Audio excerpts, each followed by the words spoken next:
क्या हाल है भाई लोग। आज हम देखेंगे रवि गुप्ता साहब के व्लॉग्स और उनका जो इंस्टाग्राम पे सीरीज चलता रहता है। बस बस आज मुझे वो देखना है, आज मुझे बस चिल करना है। मैं आज तुम्हें दिखाता हूँ पीक कॉमेडी किसे कहते हैं। चलो स्टार्ट करते हैं। नितांत विश्रामों को पार करते हुए संभोग से समाधि की ओर मैं पहुंच चुका था।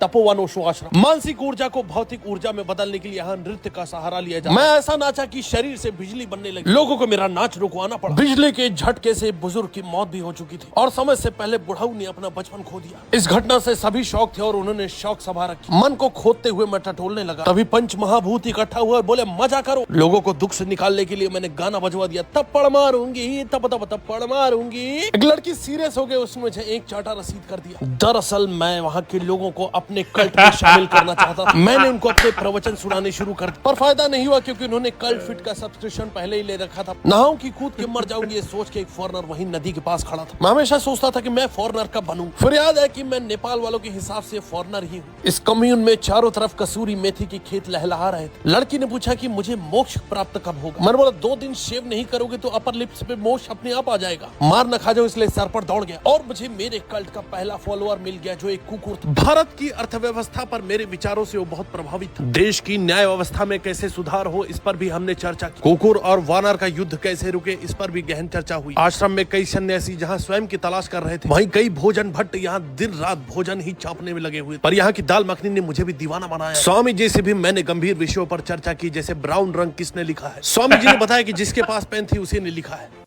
जीवन यात्रा के नितांत जब मैं मिशन से थक जाता था तो मौज मस्ती करने का मन करता था। छुट्टियों के दिन थे और मैं अपने कैसलमेर में आराम फरमा रहा था। पता चला कि मसूरी में भसूड़ी होने वाली उग्रवादी संगठन गडोला बिल्डिंग में टकरा कर इतिहास दोहराना चाहता था। सीक्रेट एजेंट भूरा कुकुर को भी लोगों ने कैद कर रखा था। अपना नाम भूरा बताया जबकि एक करिया था। लोगों को इसी बात पर शक हुआ। इस बाउलीगेड एजेंट के चक्कर में मुझे वापस फील्ड पर आना पड़ा। लैंडोर का मौसम मस्त, उड़ते पारदर्शी बुलबुले ने माहौल मस्त कर दिया। और पता चला लोगों को जुकाम होने की वजह से नाक से निकले हुए बुलबुले हैं तो मेरा मूड ही खराब हो गया। अंधेरे में अपनी राह तलाश करते हुए मैं लैंडोर बेकरी पहुंचा। सुनने में आया था कि यहाँ कसूरी मेथी में केक की मिलावट की जा रही। बोर्ड पर लिखा था we do not have wife. ये जानकर मन दुखी हुआ था, पर ये दिल के भले लोग फॉर वाइफ इन्हें पासवर्ड दे रखा था ताकि किसी और को तो वाइफ मिले। सांस में मेरी सांस मिली तो मुंह खट्टा हो गया। ट्रेनिंग में सिखाया गया था कि survival as a fittest, protein body में जाते रहने चाहिए। इच्छाधारी नागिन का फन कुचल दिया जो औरत बनकर भोले भाले पति से एल्यूमिनी मांगती। एल्यूमिनी का खौफ ही ऐसा था, यहाँ तक कि गांधी जी भी डरते थे। नेहरू जी के लाख बुलाने पर भी कभी ये एल्यूमिनियम मीट में नहीं गए। 2 सीक्रेट एजेंट राजकुमार और संतोषी वहीं दिखाई दिए। दोनों फेक प्रोफाइल बनाकर रात भर एक दूसरे से नंगी गंदी बातें करते। और आज सामने हुआ तो शर्मा गया। 50 रुपए की 3 गड्डी निकाली और अपनी गड्डी पर बैठ। आधे घंटे के बाद भी जब कहीं नहीं पहुंचा तो मुझे समझ में आया कि बिना पहिए में चकंडी कभी नहीं जानती थी। मैंने ट्रेन का टिकट निकलवा लिया, पर मालगाड़ी को देखकर इस ट्रेन का पानी निकल गया और ऐसी चरित्रहीन ट्रेन पर तो मेरी जूती भी न बैठे। मैंने अपने घोड़े बादल को आवाज दी और बादल भी मुझे बिठाकर किसी अच्छी घोड़ी की तलाश में निकल गया।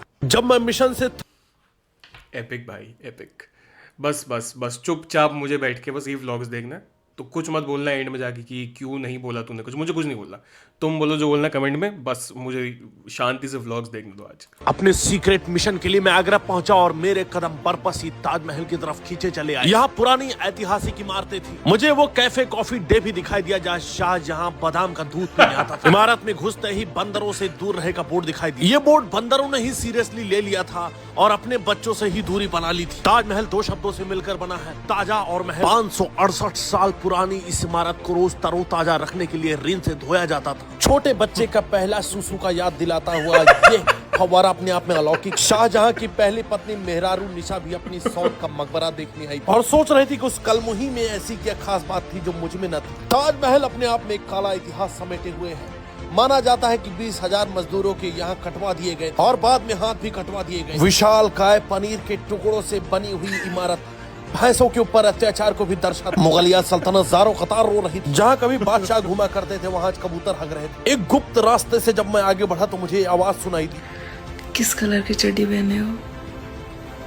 और गाढ़े लाल रंग की चड्डी देखकर पूरे देश को इस बात का जवाब मिल गया। ये उन हजारों मजदूरों की बेवाओं की आवाज बादशाह ने कटवाने के लिए जिनकी चड्डियां तक उतरवा दी। लेबरों का इतना पेन मुझसे सहा नहीं गया और मुझे खुद लेबर पेन होने लगा। एक गगन चूमती हुई मीनारे देखकर समझ में आ गया कि गगन भी परेशान, क्योंकि ये मीनारे जब तक बिना पूछे गगन का चुम्मा ले लेती। वहीं बगीचे में 2 मजदूर LGBT की आग में जल रहे, जिनकी आंच से मैं झुलस गया और वहाँ से 9 तो 11 हो गया। पिछले दिनों नेपाल यात्रा के दौरान पता चला कि नेपाल एक सोच नहीं एक राष्ट्र है। नेपाल दो शब्दों से मिलकर बना है, नेपा और आल, जिसका अर्थ नेपाली भाषा में कुछ होता होगा। जैसे बंगाल में बंगाली, वैसे नेपाल में नेपालियों का दबदबा है। सन 2000 बीतते बीतते यहाँ मोंकी और मोंक दोनों का आधिपत्य स्थापित हो चुका था। वानर राज पूरी तरह स्थापित हो चुका था। बंदरों के स्पा भी खुल गए थे। बाल बच्चों समेत वानरों ने शहर पर धावा बोल रखा था। यहाँ तक कि कुकुर भी भयाक्रांत हो गए थे, सिट्टी पिट्टी गुम थी। वहीं कुछ शांति प्रिय वानर बुद्धत्व की राह पर निकल पड़े। वानरों के डर से मानवों का दल पलायन कर रहा था। लोग गंडमांडू कूच कर चुके थे। जो इंसान बच गए थे उनके फैशन सेंस बहुत बुरा था। छरहरे लोग आग मूत रहे थे। वहाँ के स्थानीय निवासी जियान सुनियोचिन ने बताया कि जो लोग वानरों से बच गए हैं वो भूकंप से बहुत परेशान। तभी मुझे अर्थ फिंगरिंग मशीन दिखाई। इसी की वजह से नेपाल में बार बार झटके लगते थे। आबादी वाले इलाके में थाई रेस्टोरेंट भी खुल गए थे। इसका मतलब हिंदू मुस्लिम थाई। मैं पहुंच गया था प्राचीन मठों के क्षेत्र में, जहां अपने गुरु लिंगम पल्ली की तलाश कर रहा था। पर पता चला कि लिंगम पल्ली मारा थल्ली निकल चुकी। मुझे कुछ राह न सुझाई दी और मैं ईश्वर को प्रणाम करके आगे बढ़ा। सामने यीशु मसीह का चर्च दिखाई दिया तो उनको मैं जय सिया राम बोलकर आगे बढ़ा। मेरी तलाश नेपाल में जारी थी। जब सुना कि यहाँ झोल मोमोज बहुत मिलता है तो मुझे शक होना शुरू हो गया। पर सूखी मछली देखते ही मुझे यकीन हो चला कि यहाँ पर भी बंगाली आ गए। तभी मुझे दूसरा एजेंट राजा मुराद वहाँ दिखाई दिया, जो कुप्पी से मलाई की चटाई कर रहा। मेरे मुंह में पानी आ गया, मैंने भी मलाई चाट ली। नेपाल में खुखरी बहुत प्रसिद्ध है। मुझे आश्चर्य तब हुआ जब खुखरी खरीदने कुकुरी पहुंच गई थी। मैं तुरंत वहाँ से निकल गया। मुझे जिम से धक्के मारकर निकाला गया था क्योंकि वहाँ के लोगों को मैं बर्गर सप्लाई करने लगा था, जिससे जिम की रेपो खराब हो रही थी। दिन भर वर्कआउट करता था और रात में टेस्टी खाने की तलाश में मार्केट निकल जाता था। चना खिला खिला के जिम वाले मुझे घोड़ी बनाने पे तुले थे। मार्केट की फिजाओं में एक अलग ही रवानगी। यहाँ कहीं जलेबी के जलवे थे तो कुछ नल्ले निहारी बनाने की तैयारी कर रहे। कसूरी मेथी के पकौड़े अपने शबाब पर। यहाँ पंजाबी खाना भी मिल रहा था, जैसे बुर्रीटो और फक्कासिया सैंडविच। चटोरी औरतों का फेवरेट डिश गोलगप्पा जैसे ही खाया, मेरे अंदर की औरत जाग गई थी और मैं अपने लिए साड़ी खरीदने निकल। मैंने सोचा थोड़ा चाट खा लेता हूँ, पर वहाँ आलू टिक्के के साथ ऑमलेट बनते हुए देखकर मेरा मन छिन्न भिन्न हो गया। चाट खाते खाते मैं सोच रहा था कि क्यों ना पाव भौजाई खाया जाए, जिसके बारे में बहुत सुना है। मुंबई की बहुत बढ़िया पाव भौजाई होती है। यहाँ न्यूट्रिला कुलचा को देखते ही मेरे मन के कीचड़ में सुअर लौटने लगे। मैंने सरेंडर कर दिया था और अपने 6 पैक ऐप वहीं त्याग दी। भूख अब हवस में बदल गई थी। मैंने बोला पाजी एको पाव भाजी दसाना। पाव तो सही था पर उन्होंने मेरी भौजाई में टिश्यू पेपर डाल दिया था, जिससे मैं आग बबूला हो गया। रही सही कसर कोल्ड ड्रिंक भूको भोला ने कर दी, जिसने गले में ठंडा मार दिया था। पर गला साफ रहे इसके लिए तुरंत मैंने चाय की चुस्की ले ली। इतना मिक्सचर आता देख कि मेरे पेट की रूह कांप गई थी। पर कहानी का ये अंत न था। मेरी बुरी नजर अब सोया चाप पर पड़ चुकी थी। मैंने अर्जी डाली भिक्षाम देही। दुकानदार ने बोला ये ले आओ, भाग जाओ यहाँ से। एक गरीब आदमी को जलेबी बेचते हुए देखकर मुझे उस पर दया आ गई और वो भी खींच दिया। मुझे एहसास हुआ कि मैंने तो फिट रहने का रेजोल्यूशन लिया था। फिर याद आया पनीर टिक्का तो अभी बाकी है। मैंने खुद को काबिल बनाया ताकि सक्सेस झक मार के मेरे पीछे आ जाए, पर सक्सेस सोहन पापड़ी खा रही थी। मैंने प्लान डी अपनाया क्योंकि एबीसी काम नहीं कर रहे। लोगों के बच्चे अगवा किए ताकि मजबूरी मेरे शो में आ जाए, और फिर ऐसा बेशुमार पैसा कमाया कि कच्चे फट गए। पूरी रात छाछ और मसाला पीनट का दौर चलता था। दौलत के दम पर मैंने माफिया मुडीर को भी अपने कब्जे में ले लिया था और अपनी सुरक्षा करवाता था, जिसका फायदा दुश्मनों ने उठाया और दूसरे एजेंट की खाल में घुस भर कर रगड़ दिया। मैंने गलती से जिसे दुश्मन समझा कोई और नहीं बल्कि अद्भुत अदम्य साहित्य का नीलेश मिश्रा था, जिनके स्लो रहपट ने मुझे 13 घंटे के लिए बेहोश कर दिया। होश आया तो मैंने अपने आप को एक सरोवर में पाया जहां जीवित लोगों का प्रवेश निषिद्ध था। पार्टी के दौरान मैंने काका से पूछा कि आपका ढाबा कैसे चल रहा है। उन्होंने बताया कि वीरे काके दा ढाबा मेरा नहीं है। भूखे पेट मुझे वापस आना पड़ा। मेहनत करके कोई भी अपने पैरों पर खड़ा हो सकता है। ये बात बोल के मैंने व्हील चेयर वाले को उसकी व्हील चेयर वापस कर दी। कंचल बिलौटी भी हरामजादी हो चली और किसी और के हक का दूध पी रही थी। कैपिटलिज्म कुकुरों तक बढ़ चुका था। मखमली कपड़े पहने अमीर कुकुर अमीर होते जा रहे और गरीब कुकुर बेचारा लंगटे घूम रहा था। गरीब कुकुर गोभी और अमीर कुकुर कुरकुरे खा रहे थे। जावेद साहब को बताया कि आपका शो तकाशीश कैसल का बहुत बड़ा फैन। उन्होंने बताया वो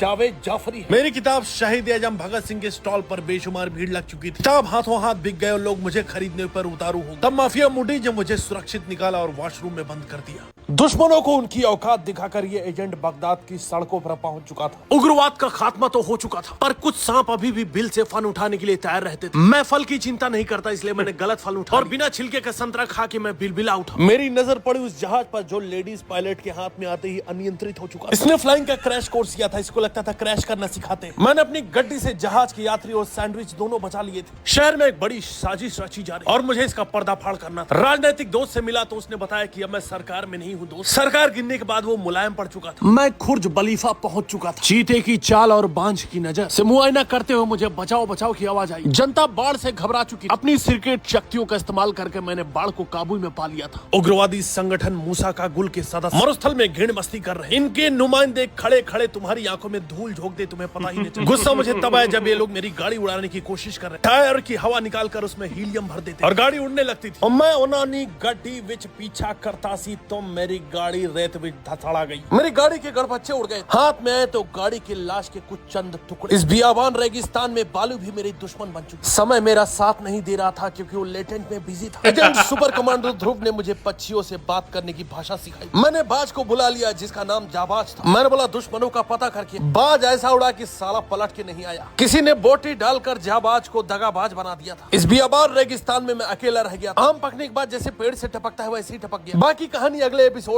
मेरे साथी कबूतर शुभाशीष ने बताया कि गंडमांडू की घाटी में नशे का काम हो रहा है। सेब की खेती के आड़ में फलों के रस से वहाँ पर ताड़ी बनाई जा रही। एक लोटा ताड़ी लगाकर मैंने हंगामा काट दिया। घाटी में जाकर मैंने दुनिया की सबसे खतरनाक ट्रेनिंग ब्लैक होल कंप्लीट की। एक तरफा इश्क में लौंडों के घोड़े लग जाते हैं। मैं उस जगह पहुंच गया जहाँ घोड़े लगे हुए। घोड़ा मंडी से मैंने तेजाब उठा लिया। तेजाब मेरे घोड़े का नाम। तेजाब इतना तेज था कि मूड में आए तो मालिक को ही रगड़ दे। अपने दल बल और सिपे सालारों के साथ मंजिल की ओर मैं कूच कर चुका। तभी कसूरी मेथी की महक मेरे नथुनों में समा गई और चारों ओर देखा तो दुश्मन मेथी लेकर जा चुके थे। बचाओ मोरी मैया बचाओ की आवाज ने मेरा ध्यान खींचा। कुछ माँ बाप बच्चों को डेटा समझकर ट्रांसफर कर रहे। ऊपर लगे हुए तार की हालत देखकर मैं आग बबूला हो गया। तभी एक विशाल काय गोला मेरी तरफ बढ़ता हुआ दिखाई दिया। इस गोले को गोंडोगोल भी कहा जाता है। ये मुझे रौंद दे। इससे पहले मैं छटक कर दूसरे गोंडोगोल में समा गया। एक पल को लगा कि मैं सुरक्षित हूं, पर मेरा भ्रम टूट गया। अब दुश्मन मेरे गोंडोगोल को ढंगराने लगा। शादी में 4 सहेलियां आसपास में खड़ी हो तो जैसे दुल्हन छटपटाने लगती है वैसे मैं छटपटा रहा। मेरे अतड़ियां उलझ गई और गांठें पड़ गई। दुश्मन के इस टॉर्चर से भी मैं घबराया नहीं बल्कि थोड़ा पागल हो गया था। अपने सेनापति मीर जाफर से हाथ मिलाया तो मुझे कुछ शक हुआ। उसकी चाल ढाल बदली हुई थी। उसके जिस्म से आते हुए पराये मर्द की सेंट की महक ने मुझे बता दिया था कि मीर जाफर ही असल गद्दार है। उसी ने मुझे धोखे से गोंडोगोल में घुसा मेरे पेट में जो छाछ थी उसका लस्सी बनाया। इस घाटी में बढ़िया बाटी मिलती है ये बोलकर मैंने उसको विदा कर दिया। उसे क्या पता था कि ये घाटी मशहूर है जंगली कुकुरों के लिए जो पार्ले जी नहीं मिलने पर इसकी गुद्दी लाल कर दे। मीर जाफर जैसा गद्दार किसी को न मिले। ये सोचते हुए अपने साथी विभीषण के घर बनारस की गलियों में चक्कर मारते हुए मेरी नजर चकराई इडली वाले से और पहली नजर में मुझे उससे प्यार हो गया। चटनी घोटते हुए भैया ने बताया कि हमारे यहाँ इटली फ्रांस मैक्सिको सब मिलता है। ये इडली करारी और सख्त होती है। यहाँ तक कि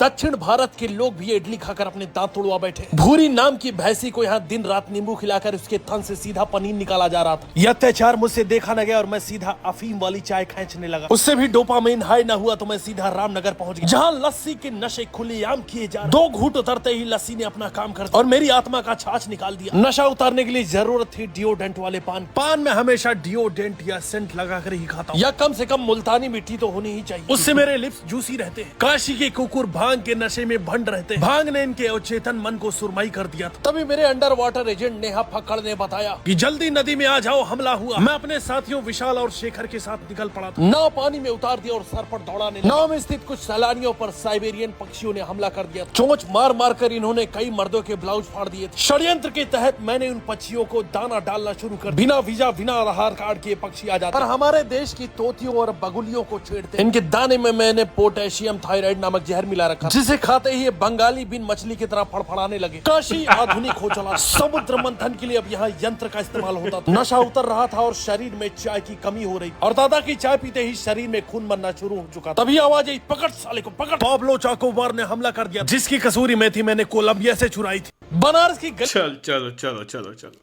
चलो ठीक है, बहुत हो गया। मिलते हैं अगले वीडियो में। मैं बाकी रील्स अकेले देख लूँ। ठीक है, चलो बाय।